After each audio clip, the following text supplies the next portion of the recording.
በዓለማችን ከታዩ እስከ መመለክ ሊደርሱ ጥቂት የቀራቸው በርካቶች የተገዙላቸው ጥበበኞች መካከል አንዱ ነው። በአንድ ዓመት ውስጥ በተለያዩ ጊዜያት ወላጅ እናቱንና ሁለት ወንድሞቹን በሞት ተነጥቋል። ኢየሱስ የሰው ልጅ ነው የሚለው መጽሐፉን ከጻፈ በኋላ በምድር ላይ ለመኖር የቻለው ለ3 ዓመታት ብቻ ነው። ዘ ፕሮፌት ወይም ነብዩ የተሰኘው መጽሐፉ በአሜሪካ ብቻ 9 ሚሊዮን ኮፒ ተሽጦለታል።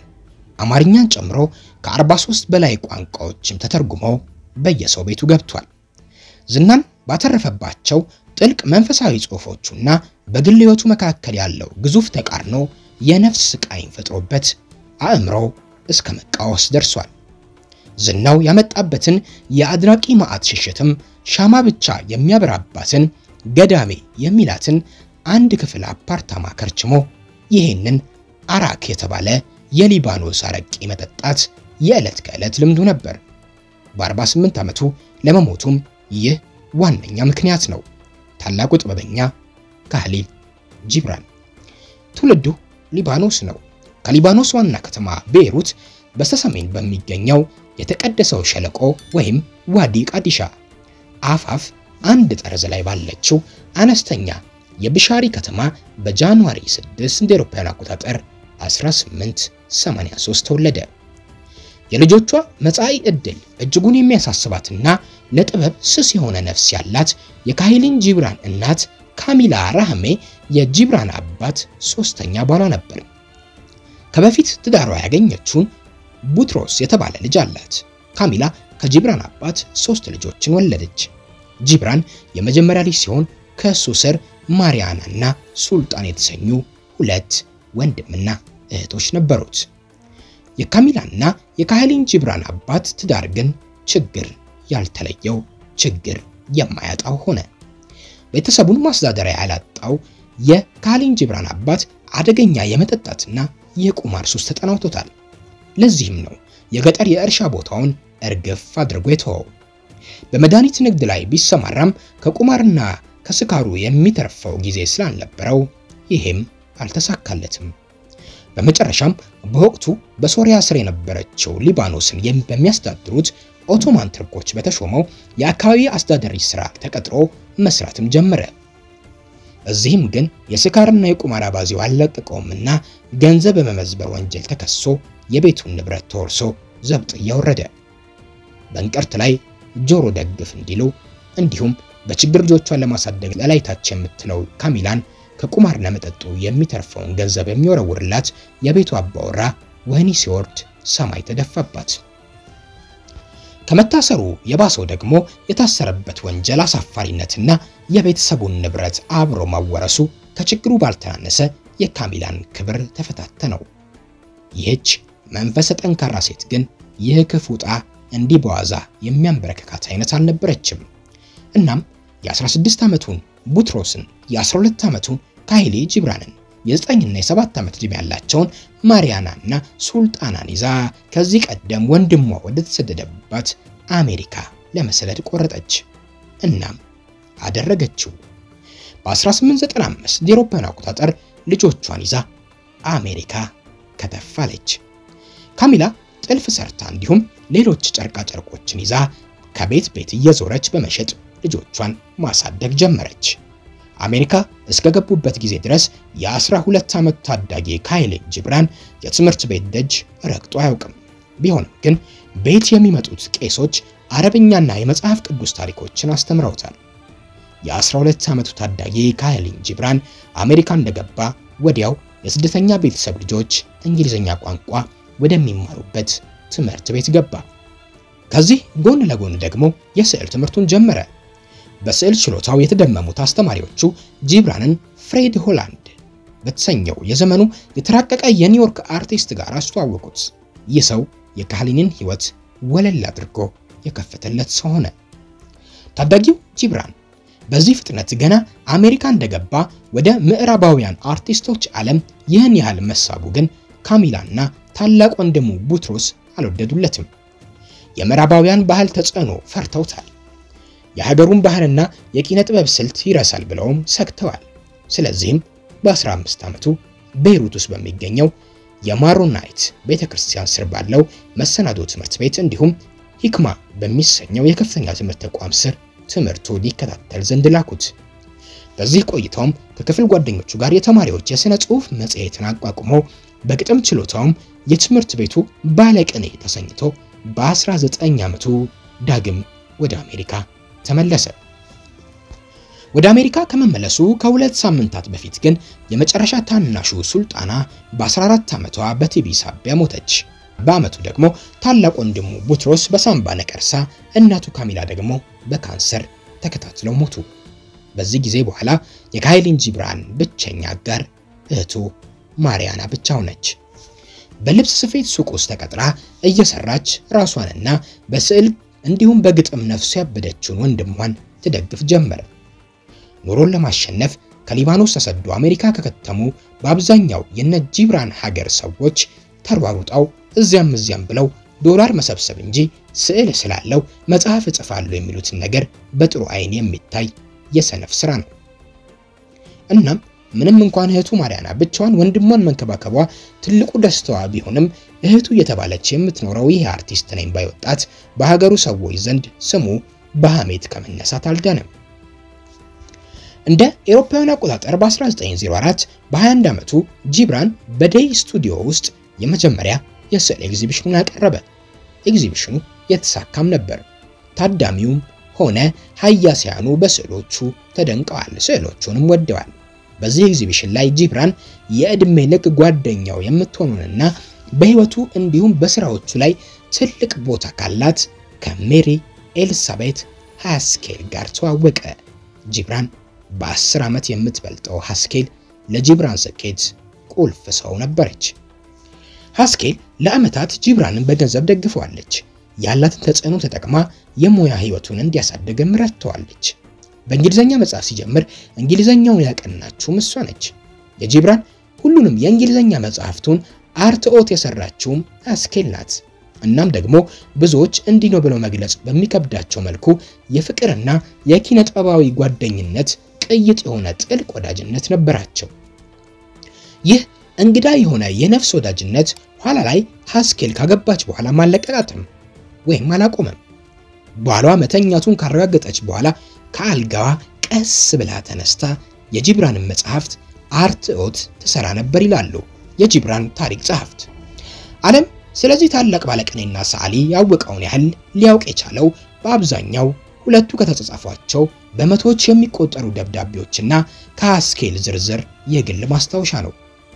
የሃስኬልና ጂብራን ለ28 ዓመታት የዘለቀ ወዳጅነት እንደ አውሮፓውያን አቆጣጠር በ1931 ጂብራን ሲሞትም አላበቃም። ያኔም በኑዛዜው መሰረት የጂብራንን አስክሬን ለሀገሩ አፈር ለማብቃት ከእህቱ ማሪያና ጋር የጂብራንን አስክሬን ይዛ ወደ ማርሳረኪስ ገዳም ተጉዛለች። ካሂሊን በህይወት ዘመኑ ከ700 በላይ ስዕሎችን ስሏል። ስዕሎቹ በሀያሲያን የተደነቁ ታላላቅ ስራዎች ቢሆኑም ዓለም ዛሬ ላይ ጂብራንን የሚያስታውሰው ግን በመጽሐፍቶቹ ነው። ጂብራን በአረብኛ 8 በእንግሊዘኛ ደግሞ ከህልፈቱ በኋላ የታተሙትን ጨምሮ 11 መጽሐፍትን ጽፏል። ከነዚህ ሁሉ መጽሐፎች ደግሞ በመላው ዓለም የጂብራን አንባቢያን ልብ ውስጥ የክብር ቦታ የያዘው በ1923 የተጻፈው ዘ ፕሮፌት ወይም ነብዩ የተሰኘው መጽሐፍ ነው። ጂብራን ለዓመታት በዚህ መጽሐፍ ላይ መላ ነፍሱን አፍስሷል። አንዳንዶች እንደሚሉት ጂብራን እድሜ ልኩን ከዚህ መጽሐፍ የላቀ መጽሐፍ ለመጻፍ አምጧል፣ ግን አልተሳካለትም። አነስተኛ ጥራዝ ዘ ፕሮፌት የመጀመሪያ እትሟ ወዲያው በአንድ ወር ውስጥ ተሽጦ አለቀ። ከዚያ በኋላ የዚች ድንቅ መጽሐፍ ዝና አንዱ ለሌላው እየነገረ እንደ ሰደድ እሳት ተዛመተ። በተለይም በ1960ዎቹ አሜሪካ ሽያጩ በሳምንት 5000 ኮፒዎች፣ የመጽሐፉም ተወዳጅነት የዘመኑ ቅዱስ መጽሐፍ እስከ መሰኘት ደረሰ። በአሜሪካ ብቻ ይህ መጽሐፍ ከ9 ሚሊዮን በላይ ኮፒዎች ተሽጧል። በመላው ዓለምም አማርኛን ጨምሮ ከ40 በላይ ወደሚሆኑ ቋንቋዎች ተተርጉሟል። አንድ ቀን ዘ እርዝ ጎድስ የተሰኘ መጽሐፉን እየጻፈ የነበረበት ወቅት ነበር። ከአፓርታማው ማስታወሻ ደብተሩን እንደያዘ ወጥቶ ወደ ኒውዮርክ ሴንትራል ፓርክ መናፈሻ መራ። ካህሊን ሁሌ በረዶ ሲዘንብ ከእንቅልፍ ይነቃለሁ ይላል። በረዶ ላይ ሆኖ እየጻፈ ሳለ አንድ የሰማይ ስባሪ የሚያህል የከተማዋ ፖሊስ አባል መጣ። ምን እያረክ ነው? እየጻፍኩ። እንግሊዛዊ ነህ? አይደለሁም። ፈረንሳዊ? አይ። እና ምናዊ ነህ? ሊባኖሳዊ። አሃ ሊባኖሳዊ።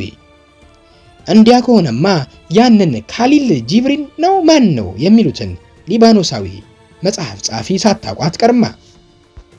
አዎ ምን ነው አለ ካህሊን ተገርሞ።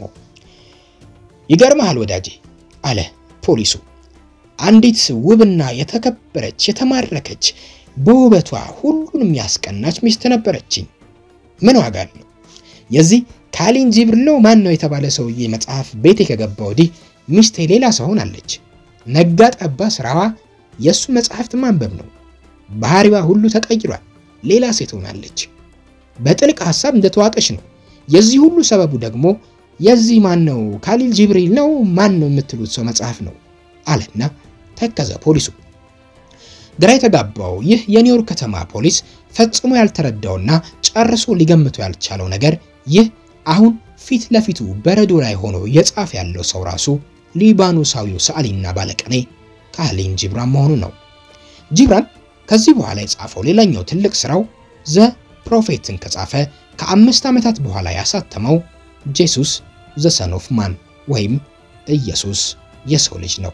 በዚህ መጽሐፉ በረቂቅ የባለቅኔ ምዕናብ ኢየሱስን ያዩ 79 ሰዎች ስለ ኢየሱስ የተናገሩት ነው ያለውን ያስነብበናል። ጂብራን ይህም መጽሐፍ በሚጽፍበት ወቅት ሁሉ አንድ ሰው ከምናቡ አልጠፋም። የባሃይ እምነት መስራች የነበረው የባሃውላ የበኩር ልጅና በወቅቱ የባሃይ እምነት መሪ የነበረው አብዱል ባሃ።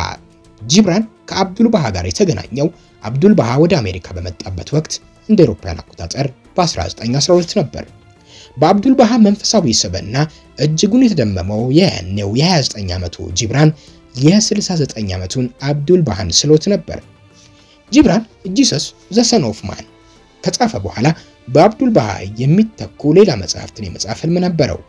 አብዱል ባሃ የታሪኩ ማጠንጠኛ ሆኖ የአብዱል ባሃ የዘመን ጓዶች ስለ አብዱል ባሃ የሚናገረው የሚተርኩ መጽሐፍትን ለመጻፍ ቢያስብም አልሆነለትም።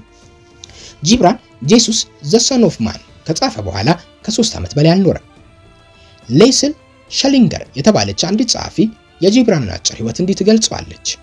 በ12 ዓመቱ አሜሪካ የገባው አርቲስት በ21 ዓመቱ የተደነቀ ስዕል ኤግዚቢሽን ማቅረብ ችሏል። በ30 ዓመቱ ኒውዮርክ ውስጥ የተከበረ ሰዓሊና ጸሐፊ ሆኗል። በ40 ዓመቱ ደግሞ ለመመለክ ትንሽ የቀረው ተደናቂ ደራሲ ሆነ። የ40 ዓመቱ ጂብራን ግን ጤና አልነበረውም። የህመሙ ሰበብ አንድም ስነ ልቦናዊ ነው፣ አንድም መንፈሳዊ፣ እናም ደግሞ አልኮል። ጂብራን ውስጤ አንድ ለወልዶ ያልቻልኩት ትልቅ መጽሐፍ ተቀምጧል ይላል። የዚህ የማይወለድ መጽሐፍ ምጥም ህመምም እንደሆነበት ይገልጻል። ዝናው ያመጣበትን የአድናቂ ማዕት ሽሽትም ሻማ ብቻ የሚያበራባት ገዳሜ ብሎ የሚጠራት አንድ ክፍል አፓርታማ ከርችሞ ይህን አራቅ የተባለ የሊባኖስ አረቄ እየጠጣ ይውላል።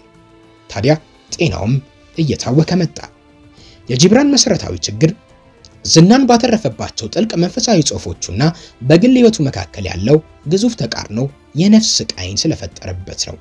የሆነ ሆኖ እንደ አውሮፓውያን አቆጣጠር በ1931 የጸደይ ወራት ጂብራን የአልጋ ቁራኛ ሆኗል። በዚህ ወቅት አንድ ማለዳ ቁርሱን ይዛለት የመጣችው ሰራተኛው የጂብራንን የጤና ሁኔታ አሳሰባት። እንደምንም አግባብታው ወደ ሆስፒታል ቢወስዱትም የዚያን ቀን በአፕሪል 10 ቀን 1931 እንደ አውሮፓውያን አቆጣጠር በ48 ዓመቱ በኒውዮርክ የቅዱስ ቪንሰንት ሆስፒታል አረፈ። የሞቱ መንስኤም የጉበት ህመምና ሳምባ ነቀርሳ ወይም ቲቢ ነበር። ስሞት ለሀገር ያፈር አብቆኝ ከሚለው አደራው ጋር ገንዘቡን ለእህቱ ስዕሎቹና የመጽሐፍቶቹ ረቂቆች ለሜሪ ሃስኬል እንዲሁም ወደፊት ከመጽሐፍቶቹ ሽያጭ የሚገኘው ገንዘብም ለትውልድ ከተማው ለብሻሪ ለበጎ ዓላማ እንዲውል በሚል እንዲሰጥለት ተናዟል። በኒውዮርክ እና በቦስተን የመታሰቢያ ዝግጅት ከተደረገለት በኋላም ማሪያናና ሜሪ ሃስኬል የጂብራንን አስክሬን ይዘው ወደ ሊባኖስ አመሩ። ሊባኖስ የታላቁን ባለቅኔዋን አስክሬን በታላቅ ክብር ተቀበለች። በብዙ አጀብ ወደ ማረፊያው በትውልድ ከተማው ብሻሪ ወደሚገኘው ማርሳርኪስ ገዳም ሸኘች። በማርሳርኪስ ገዳም ባለው የጂብራን መቃብር ላይ የተጻፈው ጽሑፍም እንዲህ ይላል። ማየት የምፈልጋቸው ቃላት እነሆ በመቃብሬ ላይ ሰፍረዋል። ልክ እንዳንተ እኔም ሕያው ነኝ። እናም ከጎነ ቆሜያለሁ። ዓይንህን ጨፍነህ ዙሪያን ቃኘው። ከፊት ለፊት ታገኘኛለህ።